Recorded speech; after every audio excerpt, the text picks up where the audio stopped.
Now, this building collapse conversation that we started with the welfare angle of that conversation earlier, but now let's look at the facility itself. I mean, it's been like 3 buildings in the past 48 hours or thereabouts. That's definitely something concerning. The Lagos State government also said that houses around the collapsed building in Banana Island should be pulled down. That and a number of other issues we want to look at this morning with Engineer Ajibola Tijani, who is a civil and structural engineer, member, Nigerian Institution of Civil Engineers. He is a member, Building Collapse Prevention Guild, member, Nigerian Society of Engineers, member, Concrete Society UK, a member of the Institute of Research Engineers and Doctors in the USA. He joins us virtually this morning. Thank you for joining us this morning, Engineer Tijani. Now, it would look like we seem to be papering the cracks as opposed to dealing with the issues. We've been talking about collapsed buildings almost on an unfortunately regular basis recently. Are there things that you think we're just toying around with, or where we don't have what they call the political will to deal with the issues as they ought to be dealt with? Thank you very much for having me. Good morning, Nigerians. Firstly, I think what we are talking about is building that's still under construction, not building that are already in use.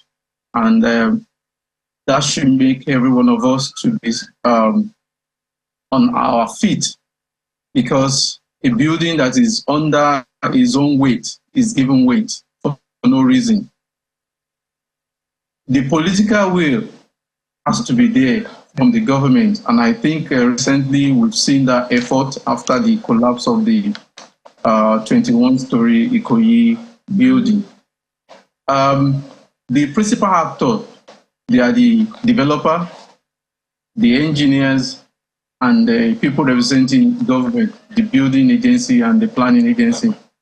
The first thing is the developers. There are a lot of people now who are into that business. So it's not every Tom, Dick, and Harry that wants to go into real estate and make money at the expense of human lives. And if you recall, a year and a half ago when I came to speak about the collapse of the 21-story, I said something that patriotism has to be put forward. Yes, some people might say, does that bring food to my table? But that is the only way out. Because at the end of the day, when a system functions very well, we are going to be all right. When a system does not function properly, then what we are seeing is going to continue. So I will only urge the government to step up their game. I know within the system, government personnel might not be enough. For example, in Lagos, when you have about 35,000 live sites, so it's going to be difficult for the personnel of government to be at every site. So this is why I'm encouraging government to partner, to collaborate with the people in the private sector. We could have private inspectors that will take charge of some of these sites, and we can do a sort of prototype. Like, okay, let us have some of these sites, whether it's educational, whether it's residential or industrial, and let's see how it goes. We shouldn't be expecting this. And from the records I have with me, courtesy of the Building Collapse Prevention Guild, this should be the 554-55 building collapse since 1974. And Lagos started, I think, in 1982 and has the highest, which should be 327 by now. Well, just to be clear, Engineer Tijani, you said just now that there are about 35,000 live sites. In other words, buildings that are undergoing construction now. Is this number for Lagos or for the entirety of Nigeria? It's for Lagos. Just Lagos alone is having 35,000 live sites for buildings, yes, residential or commercial? Both. Now, and I'm happy that you mentioned that, because, I mean, it's a question anyone would want to ask. But what do you think the issues really are? We had a conversation, a similar conversation not too long ago, within the past 1 week or thereabout. And the understanding we have is that there cannot be any building collapse without the structures coming down. what is lost? What point are the crucial monitoring points that if government pays attention to those, we might have a reduced rate of building collapses in the country? The first thing, you have about 6 conditions that will happen to any building site. The first one, which usually might not be a serious issue, is the poor design from the structural engineers. I expect that any client that has taken up his job to any structural engineer consultant, they will expect that the proper thing will be done. Most time, the design might not be the problem. The real problem will come from the implementation of the design, where the developers want to make money by reducing the specification of the engineers. For example, if the engineers have specified the diameter of reinforcement that is meant to be used, the developer sometimes they want to use something less. The concrete specification for the strength of the building, the developer might want to change it, and they're not going to inform the engineer that this is what they are doing. So when you have a building that is meant to take, the foundation that is meant to take a certain load, and you've already tampered with it right even before the completion, of course, it's going to give way, because the foundation is like the human leg that carries the entire body. So if it is defective right from the onset, at a certain time, it's going to be distressed, and the effect is that you have a building coming down. So when you deal with the material, which many people now are using, which to me they are substandard, if we have quality material as specified by the engineers, if that is what we are using, of course, there won't be any issue with a building that is still under construction, which is just sustaining its own self-weight. The supervision aspect, that is the angle of underhand playing, that or the developer wants to get approval quickly, or they just want to find their own way around it so that they will not present the proper documentation. This is where some of the government representatives are guilty. Poverty doesn't mean one should be making money at the expense of other people's life. And I don't think that is poverty, that is just sheer greed. So when we put these things together, and again, the methodology of the construction, the engineer specifies what you want to do. You're going to use these piles. There's a way to drive in, or if you want to bore it. And if you decide to change these along the line without consulting the engineers, of course, we'll be having this kind of bad situation all the time. Looking at the figures, hearing you reel out updated figures from the building collapse scale just drives the point home. And 35,000 buildings under construction in Lagos just speaks to the fact that Lagos is one big construction site, and that is not an excuse to then say, oh, we have too much in our hands, so we don't have enough to monitor. These buildings, at least as far as I know, are approved by government in the first place. So if you've given the approval, some monies have been paid. Even beyond that, the responsibility of government is to ensure that things are done right. So I don't know if that is enough excuse, but we've had previous collapses to learn from. The infamous Ikoyi collapse 2021, which you talked about, is one, and many fatalities from that. But one thing that a lot of people have raised questions about is the outcome, because there was an investigation into that. There was a report submitted to government. There was even, I think, was it a coroner's inquest into that collapse? But the details of it, the outcome of it, are still not made known. So there's that sense of the collapse happens in the next 2 weeks. Nigerians will forget about it and move on. There will not be enough consequences. I don't know if you've had a chance to look at that report. It's not publicly available as far as I know. But to that extent, what should we do then with these recent ones we've recorded? Not just in Lagos, by the way. There was another one in Abuja and the one in Ibadan. Thank you very much. I'm an advocate that all these inquests, the report, the white papers, they should be in the public domain. And the essence is for academic purpose, so that the pupil engineers or those in the higher institution of learning, they can know what went wrong on a particular site, and that can guide them. The POI report, I think 26 out of 28 recommendations by the Corona was adopted by people that led the white paper.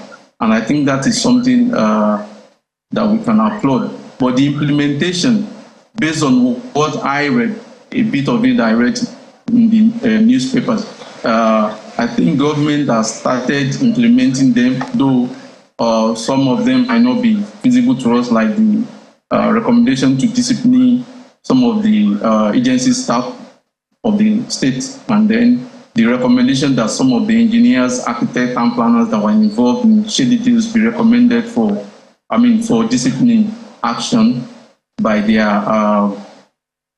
organization. So those might not be known to us, but in whole, the political will to make this thing public, especially when it involves human life, should be there. So I will encourage our leaders to ensure that these things are in the public domain, so at least we can learn. Because if we learn from one incident, that might help us to prevent others.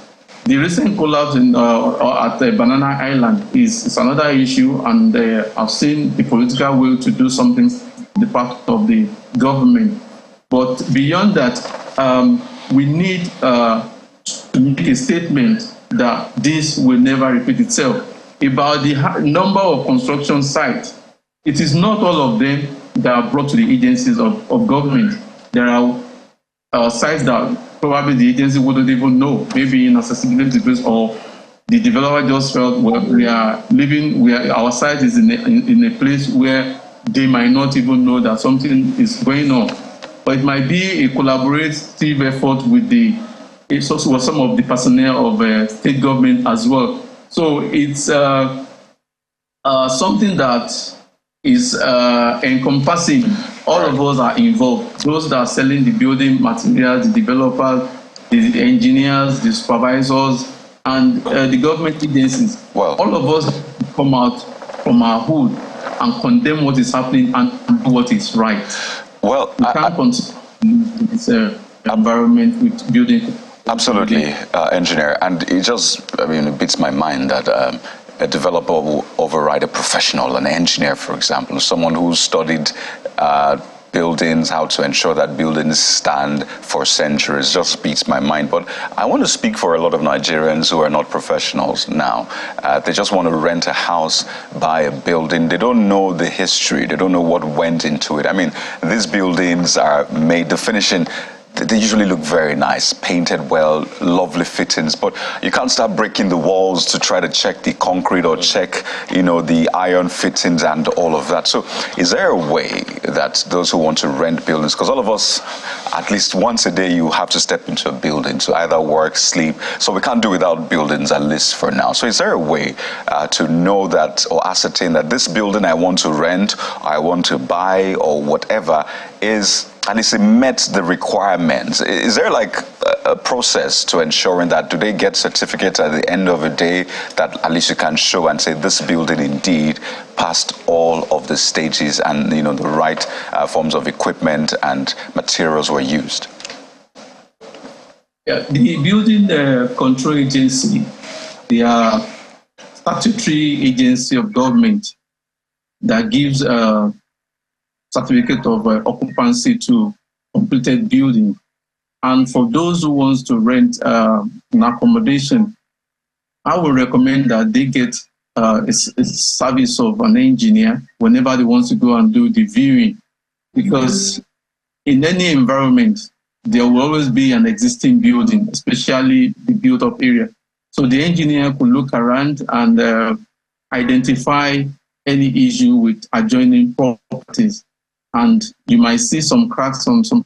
You might see that this area has water issue. You see the capillary coming from the ground, and he could, on his own, be able to assess that this building, from what I have seen, is most likely, because there are certain things that are feasible. If you've seen a house around where your client wanted to rent, and you could see that, the house is already tilted, ideally you expect every building to settle.